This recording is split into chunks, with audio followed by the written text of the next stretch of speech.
Buenos días, tardes, noches, aquí estamos otra vez y hoy vamos a analizar la segunda parte o el segundo fragmento del debate que tuvo la gata de Schrödinger, Ignacio Crespo, Josué Moreno y Gerson Mercadal, en el que se habló sobre todo del problema del mal, que es un tema muy interesante especialmente por la manera en la que se abordó en el debate, porque se trajeron a colación cuestiones como el sufrimiento animal, como el utilitarismo, etc. O sea que vamos para allá y dentro vídeo. Inicialmente, Rocío presenta el clásico problema del mal de Epicuro, reformulado por Lactancio, que todos conocemos. Al principio habéis definido cómo es Dios, ¿no? Eterno, personal, todopoderoso y creador.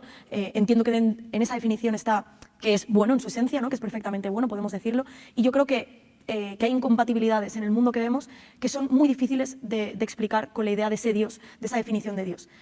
Y aquí la principal para mí es el problema del mal, que te acordarás en 2019, Gerson, que lo tocamos muy por encima y es verdad que yo creo que merece la pena que profundicemos un poco en el problema del mal.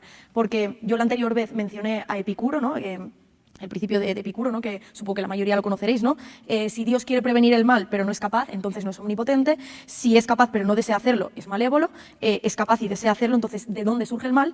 Pero si no es capaz ni desea hacerlo, entonces ¿por qué llamarlo Dios? La tríada es: Dios es omnipotente, Dios es perfectamente bueno, el mal existe. Esa tríada es incompatible, por lo tanto el mundo nos explica. Concretamente pone sobre la mesa las dos formas en las que suele presentarse el problema. Una sería su forma lógica, que plantea que, dado que existe el mal, es lógicamente imposible que exista un Dios omnipotente y perfectamente bueno, y la otra sería la forma probabilística, que plantea que, dado que existe el mal, es improbable que exista un Dios omnipotente y perfectamente bueno. También me sigue pareciendo complicado y veo muchas complicaciones lógicas y ya tanto probabilísticas, ¿no? Nos podemos ir al terreno probabilístico, que a mi compañero no le gusta mucho, pero es verdad que nos podemos ir que las probabilidades de que exista un Dios benévolo tal cual vemos el sufrimiento en el mundo, me parece complicado. Frente a este planteamiento, Josué Moreno responde lo siguiente. Cuando hablamos del sufrimiento, solemos usar la frase de Dios creó un mundo con sufrimiento. Y creo que esa idea es errónea. Creo que Dios creó un mundo en el que el sufrimiento era una posibilidad. Por razones varias, creo que un mundo en el que el sufrimiento es una posibilidad es un mundo bastante mejor que un mundo en el que el sufrimiento no es una posibilidad. Y podríamos estudiar diferentes cuestiones como la libertad humana o como el desarrollo del ser humano o como una relación posible de amor que ese Dios quisiera tener con los seres humanos. Bien, Josué nos dice que Dios no ha creado un mundo con sufrimiento, sino un mundo en el que el sufrimiento es una posibilidad. Y también nos da ejemplos de algunos motivos que Dios puede tener para crear un mundo en el que el sufrimiento sea una posibilidad y para permitir que se actualice esa posibilidad, es decir, para permitir el sufrimiento. Y entre esos ejemplos menciona la libertad humana. Creo que básicamente lo que nos está diciendo Josué es que la libertad es un bien en sí mismo y que es lógicamente imposible permitir ese bien sin permitir al mismo tiempo que los agentes libres decidan actuar mal y causar sufrimiento a otros. Y claro, la omnipotencia divina a la que se refiere el problema del mal es una omnipotencia que solo se circunscribe a aquello que es lógicamente posible. Es decir, Dios no puede crear círculos cuadrados, no puede hacer algo ilógico. Sé que hay algunos ateos que la critican y que dicen que si Dios fuera verdaderamente omnipotente, también debería poder hacer cosas lógicamente imposibles, como círculos cuadrados y cosas así. Pero por motivos que no puedo desarrollar aquí, creo que esa postura atea es muy desacertada. Así que, asumiendo que la omnipotencia de Dios no le permite hacer cosas lógicamente contradictorias, podríamos decir que un Dios perfectamente bueno querría un mundo en el que haya libertad, porque la libertad sería un bien en sí mismo, y que sería lógicamente imposible un mundo en el que haya libertad y en el que no haya sufrimiento. También podría atacarse la postura de Josué diciendo que no hay tal contradicción y que no es cierto que la libertad implica que pueda haber agentes que empleen mal esa libertad y que causen sufrimiento. Dado que los propios teístas dicen que Dios es un ser con libertad, es decir, un ser dotado de libre albedrío, y al mismo tiempo es un ser que no puede obrar mal. Por lo tanto, quizás Dios podría haber creado un mundo de seres perfectamente buenos que tuvieran libertad, pero que por ser perfectamente buenos no usasen esa libertad para causar sufrimiento. También podríamos atacar directamente lo que dice Josué de que Dios no crea un mundo con sufrimiento, sino un mundo en el que el sufrimiento es una posibilidad. Esto podría criticarse si tenemos en cuenta la omnisciencia divina, es decir, el hecho de que Dios lo sabe todo. Si miramos esto desde la óptica de Dios, no parece que tenga mucho sentido decir que el sufrimiento sería una posibilidad. Para Dios el sufrimiento sería una certeza. Pero no voy a desarrollar ninguna de estas críticas. En lugar de ello, voy a centrarme en lo que dijo Ignacio, porque creo que es una objeción muy interesante. Asumimos que hay males mayores y malos menores, que Dios crea un mundo perfecto, el mejor de los mundos posibles, vamos a decirlo de esa manera, donde hay cabida para el sufrimiento, aunque Él no es el que lo pone ahí. Pero hay cabida para el sufrimiento, ¿de acuerdo? De alguna manera se está diciendo que, aunque algunas personas tengan que sufrir, hay un bien mayor que se puede perseguir con ello. A mí esto me recuerda mucho a una ética utilitarista. Pero ahora nos dices la diferencia, si quieres, porque me parece interesante. A mí me recuerda mucho una ética utilitarista donde podemos graduar el sufrimiento humano en función de lo que consigamos a partir de él. Y dentro de lo que yo entiendo de la ética que sigue un cristiano suele ser más deontológica, y me explico. No podemos hablar de las personas como medios para obtener un fin. Tenemos que entenderlas como un fin, y los principios y los valores, como decías al principio, son absolutos y los tenemos ahí para escribirnos a ello. Bien, aquí Ignacio nos plantea una distinción entre una moral utilitarista y una moral deontológica. Para explicar a qué se refiere, podríamos pensar en una serie de dilemas morales que seguramente habréis oído alguna vez. El primero de ellos es el problema del tren, en el que tenemos a 5 personas en una vía del tren y en otra vía tenemos a una persona. Y nosotros tenemos acceso a la palanca que puede desviar el tren hacia una de las dos vías. El tren inicialmente se dirige a la vía donde están las 5 personas, es decir, si no hacemos nada, va a matar a 5 personas. En cambio, si actuamos y desviamos el tren hacia la otra vía, matará simplemente a una persona. Frente a este dilema, accionar la palanca sería una postura utilitarista, que es una postura que trata de lograr el mayor beneficio para el mayor número de personas. Pero desde una postura deontológica podría defenderse que lo correcto es no accionar la palanca, porque si accionamos la palanca estaremos matando a una persona, estaremos causando la muerte de una persona. Si no la accionamos, morirán 5 personas, pero no por nuestra acción. Frente a este dilema, mucha gente toma la opción de accionar la palanca y matar a una persona para salvar a 5. Pero cuando el dilema se plantea en otras formas, la gente ya empieza a dudar. Por ejemplo, cuando la decisión consiste en empujar a alguien para que caiga desde un puente y detenga el tren, muriendo y salvando a esas 5 personas. Y en tercer lugar, el dilema más extremo es el de los trasplantes. Tenemos a 5 personas que están a punto de morir y cada una de ellas necesita un trasplante de un órgano distinto. Y resulta que sabemos que por ahí tenemos a una persona perfectamente sana cuyos órganos son compatibles con las 5 personas enfermas. Bueno, pues ante este dilema, la postura utilitarista consistiría en matar a esa persona perfectamente sana para trasplantar sus órganos a las 5 personas y así salvar a 5 personas matando a una. Ante este último caso tan extremo, creo que hay muy poca gente que opte por la postura utilitarista. Es decir, creo que muy pocos pensarían que lo correcto es buscar a personas sanas y matarlas si con su muerte podemos salvar como mínimo a 2 personas o más. Lo que se critica habitualmente de la postura utilitarista es que consiste en una instrumentalización de una persona y concretamente del sufrimiento y el mal que se le causa a una persona con el fin de obtener un bien para otras personas, de tal manera que esa persona está siendo utilizada. Y aquí Ignacio lo que nos está diciendo es que ese Dios que permite el sufrimiento como mal menor con el fin de obtener un bien mayor, por ejemplo, en este caso, un mundo en el que exista ese bien superior que es la libertad, pues estaría en cierto modo actuando de manera utilitarista. Y señala que ahí hay un problema porque los teístas, y concretamente los teístas cristianos, pues tienden a rechazar esta forma de moral utilitarista. Veamos qué dice Josué al respecto. No, porque la idea con eso sería entender que Dios crea un mundo en el cual el sufrimiento lo va a usar para gestionar o para desarrollar un bien mayor. Eso voy. Y hay un bien mayor, por lo tanto hay males mayores y menores. Es que yo no creo que eso sea cierto. O sea, del principio de la narrativa encontramos que Dios crea un mundo que es bueno, en el cual quiere crear a seres humanos que los define como seres a imagen y semejanza de Dios. Y ese concepto tan teológico usado no viene a decir otra cosa que los seres humanos son representantes de Dios en la tierra. Es decir, son representantes de Dios aquí para actuar y para construir y desarrollar. De hecho, cuando lees en Génesis 1 algunas de las palabras en hebreo, habla de que Dios quiere que el ser humano desarrolle, que construya, que traiga el mundo, el bello, a más belleza todavía, a generar un mundo mejor. Pero para que eso sea posible, si el ser humano es libre, el ser humano tiene la capacidad de construir, de desarrollar y de destruir.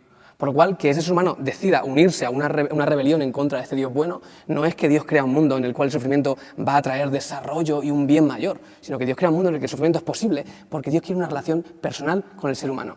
Y esa relación personal con el ser humano, si es una relación de amor de verdad, tiene que ser una relación en la que la libertad es posible, en la que el ser humano puede decir, vete por ahí o quiero estar contigo. Y de hecho, creo que el mundo en el que vivimos es una evidencia clara de que el ser humano ha dicho, vete por ahí. Bien, entiendo que lo que dice aquí Josué es que Dios propiamente no está causando un sufrimiento con el fin de obtener un bien mayor, lo cual sí podría calificarse como una conducta utilitarista, sino que más bien lo que está haciendo Dios es crear un mundo en el que existe la libertad y que el sufrimiento es una consecuencia de esa libertad, porque está siendo mal usada por algunos de los entes creados por Dios. Bien, aunque pienso que lo que dice aquí Josué es criticable, creo que convendría dejar de lado por un momento esas formas de mal o de causación de sufrimiento derivadas del ejercicio del libre albedrío y centrarnos en 3 casos concretos de mal o de causación de sufrimiento que no derivarían de acciones voluntariamente realizadas por criaturas con libre albedrío. Uno de esos casos es el del llamado mal natural, es decir, catástrofes naturales como terremotos, volcanes, inundaciones, tormentas, siendo todos ellos fenómenos resultantes de elementos carentes de conciencia y de libre albedrío, pero que causan sufrimiento. Y en cierto modo, si Dios existe, ¿no podría decirse que cuando una de estas catástrofes naturales causa sufrimiento a las personas, sería Dios quien estaría causando el sufrimiento? Hay quien diría que Dios simplemente habría creado un mundo con una serie de leyes naturales que podrían causar sufrimiento, es decir, que sería una posibilidad. Esto de la posibilidad ya lo he criticado antes, teniendo en cuenta que Dios sabe absolutamente todo lo que va a suceder, pero incluso si dejamos de tener eso en cuenta, me pregunto yo hasta qué punto no es alguien moralmente responsable cuando crea algo que pueda causar un mal, es decir, que exista el riesgo de que cause algún sufrimiento. Si yo creo una central nuclear que pueda en cualquier momento estallar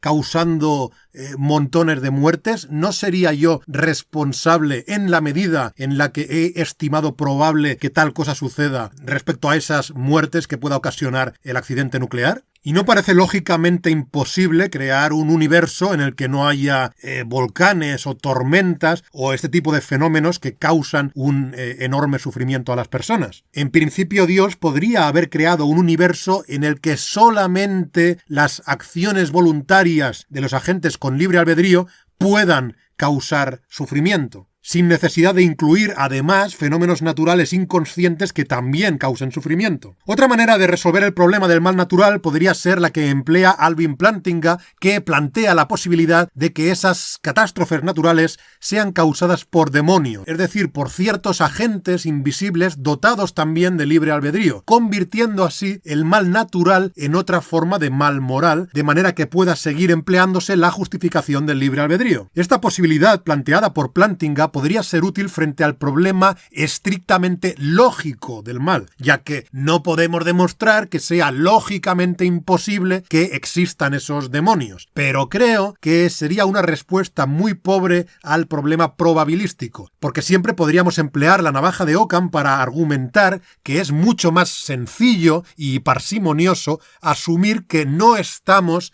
en un mundo en el que exista un Dios perfectamente bueno y omnipotente, en lugar de asumir un aparatoso escenario en el que exista ese Dios perfectamente bueno y omnipotente y además también tengan que existir unos demonios invisibles que causan las catástrofes naturales. Así que yo creo que esto de los demonios podemos descartarlo como implausible mediante el principio de parsimonia. En segundo lugar, tendríamos el problema del sufrimiento animal, planteado por Rocío durante el debate. Todo lo que me habéis comentado del libre albedrío, del tema de que tiene un plan para cada ser humano y nos acompaña y tal, ¿y el sufrimiento animal? ellos qué han hecho para merecer ese sufrimiento Muy buena gratuito.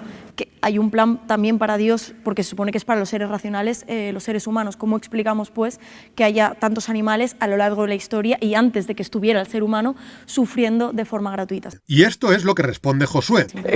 Solo decir que creo que hay un problema con esa lógica, que es entender o pensar que todo sufrimiento tiene una especie de plan divino, como que Dios ha orquestado el universo para que cada sufrimiento nos dé no sé, una mejor cuestión, un sufrimiento, una especie de instrumental para generar cosas. Entonces Dios no es bueno, porque entonces el sufrimiento es gratuito. Es lo que digo, es que puede ser que ese universo sea el mejor universo posible, en el cual seres libres como tú y como yo podemos actuar, intervenir y desarrollarnos. Entonces Dios no es omnipotente, porque si fuera omnipotente podría crear un universo en el que no fuera necesario tantísimo sufrimiento como vemos día a día. Pero podría, esa es la pregunta, donde hay seres que tienen verdadera responsabilidad, donde hay seres que de verdad pueden marcar la diferencia, porque en la narrativa bíblica encontramos que la idea es que Dios quiere crear a seres humanos que intervengan, que caminen con Dios, que sean responsables y con una responsabilidad y con un acto que tenga consistencia y que sea bueno en la creación de Dios, por lo cual creo que pedirle que Dios creara un mundo en el que las acciones de los seres humanos fueran algo así como, bueno, un poquillo acolchadas, sería pedir que no hubiera creado seres responsables y con consecuencias bastante buenas. A mi juicio, Josué aquí no responde satisfactoriamente al problema del sufrimiento animal, porque no tiene sentido apelar a la idea de crear un mundo en el que haya seres responsables, seres con responsabilidad, cuando lo que se está planteando es que hay sufrimiento animal desde antes de que existieran los seres humanos. Los teístas, por lo general, dan por hecho que los animales no son agentes morales, que puedan incurrir en falta de responsabilidad o que puedan actuar de manera poco ética o inmoral. Cuando un león se come a una gacela, causándole sufrimiento, no está comportándose de forma inmoral ni de forma irresponsable. Entonces, ¿por qué iba a ser necesario que durante millones de años hayan sufrido, por ejemplo, los dinosaurios? ¿Qué tiene que ver eso con la responsabilidad de los seres humanos, que para los teístas son los únicos sujetos moralmente responsables? Yo creo que la única manera de resolver el problema del sufrimiento animal pasaría por asumir la postura de Descartes, que directamente negaba que los animales tuvieran la capacidad de sufrir. Pero esta es una postura muy difícil de sostener, a mi juicio, porque creo que está demostrado que hay animales cuyo nivel de conciencia es superior al de, por ejemplo, seres humanos recién nacidos. ¿Sería legítimo torturar a un bebé humano alegando que por su bajo nivel de conciencia no tiene la capacidad de sufrir? Personalmente sí creo que los seres sintientes, por ejemplo, los seres dotados de sistema nervioso, sí tienen la capacidad de sufrir, y que hacerles sufrir de manera injustificada puede considerarse inmoral. Y por otra parte, otro problema muy importante del sufrimiento animal es que, contrariamente a lo que aquí dice Josué, no se trata simplemente de que pueda darse ese sufrimiento, por ejemplo, digamos, de forma accidental, sino de que tiene que darse necesariamente. Porque no hablamos simplemente de que los animales puedan sufrir si tienen la mala suerte de ser afectados por una catástrofe natural como un terremoto o un volcán, sino de que los animales, para poder sobrevivir y para evitar sufrir el hambre, necesariamente tienen que matar y causar sufrimiento a otros animales. Por lo menos eso sucede en el caso de los animales carnívoros. Y en cualquier caso, incluso los herbívoros tienen que matar a seres vivos para sobrevivir. ¿Esto es crear un mundo en el que el sufrimiento es simplemente una posibilidad? ¿O es más bien crear un mundo en el que el sufrimiento es una necesidad? A mi juicio es lo segundo, claramente. Un animal carnívoro o bien sufre hambre y muere, o bien causa sufrimiento y mata. ¿Crearía un Dios perfectamente bueno un mundo en el que las cosas funcionen así? ¿Un mundo en el que el sufrimiento sea inevitable precisamente por el modo en el que funciona ese universo? Y aquí además estamos hablando de algo esencial en la naturaleza. Es decir, dudo que este sistema sea achacable también a demonios o a criaturas invisibles. En este caso creo que podría argumentarse que es el propio Dios el que ha creado ese sistema. Y bueno, por último me gustaría comentar también algo que dijo Gerson Mercadal cuando Rocío planteó el problema del mal. Curiosamente la Biblia no da razones lógicas, no da muchas teodiceas, sino que te presenta a un Dios que ve ese sufrimiento y que llora contigo. y que en medio del sufrimiento, aun cuando en algunos casos puede que no haya explicación, tenemos un Dios que nos acompaña, no solo nos acompaña, porque si solo fuera eso no sería mucho consuelo, un Dios que nos acompaña y que nos promete que habrá un final. Bien, pues esto que plantea Gerson nos lleva al tercer y último punto, que es lo que yo llamo el mal divino bíblico. A diferencia de los dos puntos anteriores, este solo podemos emplearlo contra el Dios de la Biblia, evidentemente. No creo en absoluto que sea cierto, como dice Gerson, que la Biblia nos presenta a un Dios que ve el sufrimiento del mundo y que simplemente llora contigo. La Biblia nos presenta a un Dios que causa activamente sufrimiento, incluso el sufrimiento de inocentes. Por ejemplo, la Biblia nos presenta a un Dios que para castigar a el faraón en el Éxodo, lo que hace es causar varias plagas consecutivas que provocan sufrimiento, incluso sufrimiento de esclavos, de personas que no tienen nada que ver con la decisión tomada por el faraón de no dejar marchar a los judíos. Y de hecho, esa decisión ni siquiera es propiamente del faraón, porque la Biblia nos dice claramente que Dios hizo que el faraón tomase esa decisión. Lo cual no deja de ser curioso cuando estamos hablando de un Dios que supuestamente respeta el libre albedrío. Es decir, que cuando, por ejemplo, un violador agrede a una mujer, en ese caso Dios no interviene porque respeta el libre albedrío del violador. Pero en este ejemplo bíblico, Dios lo que hace es manipular, intervenir en el libre albedrío del faraón, y lo hace para que tome una decisión injusta que le permita al propio Dios tener un pretexto para causar un gran sufrimiento a otras personas que no tienen ninguna culpa de nada. Y bueno, este sería solo uno de muchísimos ejemplos. También podríamos citar, pues, aquellos casos en los que Dios ordena claramente asesinar a niños recién nacidos, es decir, a niños que claramente son inocentes porque ni siquiera han adquirido la conciencia suficiente como para ser agentes moralmente responsables. Y estos pasajes, como Samuel 15:3, ya los he comentado muchas veces y he explicado por qué ninguna de las justificaciones que suelen darse por parte de los cristianos tiene mucho sentido. No tiene sentido alegar que Dios realmente no quiso decir eso y que se trata de una exageración o hipérbole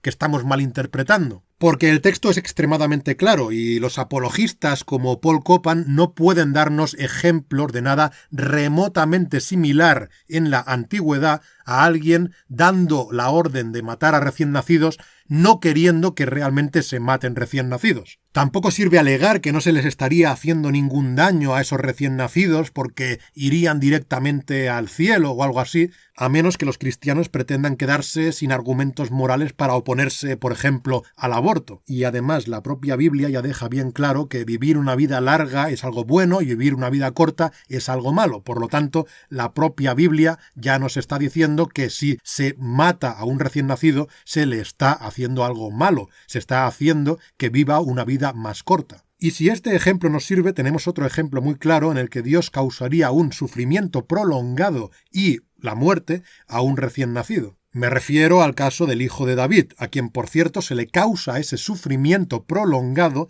para poder castigar a David. Es decir, que se instrumentaliza el sufrimiento de un inocente, de un bebé inocente, para poder castigar a otra persona. Bien, pues ante estos casos que he planteado en los puntos 1, 2 y 3, ya no estamos ante un mal o sufrimiento derivado de el libre albedrío, sino que estaríamos ante un sufrimiento claramente causado por Dios, especialmente en el tercer caso, el del mal divino bíblico. ¿Y cómo podría justificarse ese sufrimiento directamente causado por Dios? Aquí es donde creo que muchos cristianos utilizan argumentos claramente utilitaristas, especialmente los cristianos que adoptan la postura del teísmo escéptico, y nos dicen que, por ejemplo, si tenemos un caso en el que Dios causó sufrimiento a unos niños recién nacidos, pues esto podría justificarse porque quizás si Dios no hacía eso, en el futuro habría sucedido algo terrible y por lo tanto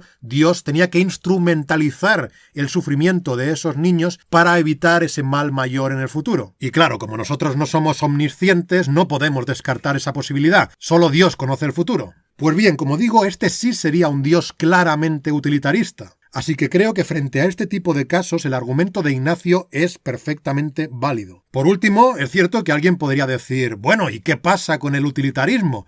Quizás sea cierto que por lo general los cristianos no adoptan una moral utilitarista, sino una moral deontológica, pero bueno, no veo que pase nada por pasarse al utilitarismo y seguir siendo teísta e incluso cristiano. Pero me temo que sí que habría un gran problema para los cristianos que adopten una moral utilitarista. Y es que creo que lo tendría muy difícil para enfrentarse al problema de la mentira divina, que es un problema que planteé en la comunidad de mi canal y respecto al cual, por cierto, Enric, de Adictos a la Filosofía, hizo un vídeo. El problema de la mentira divina lo que plantea es que no podemos descartar que un Dios perfectamente bueno en su revelación nos esté mintiendo, y que nos esté mintiendo con la finalidad de alcanzar un bien mayor. Y este problema implica que el teísta no podría tener la menor certeza, ni siquiera a nivel probabilístico, de que lo que le revela la Escritura sea verdad. Es decir, ni siquiera podría asumir que sea probablemente verdadero. Así que el problema de la mentira divina puede ser devastador para cualquier religión revelada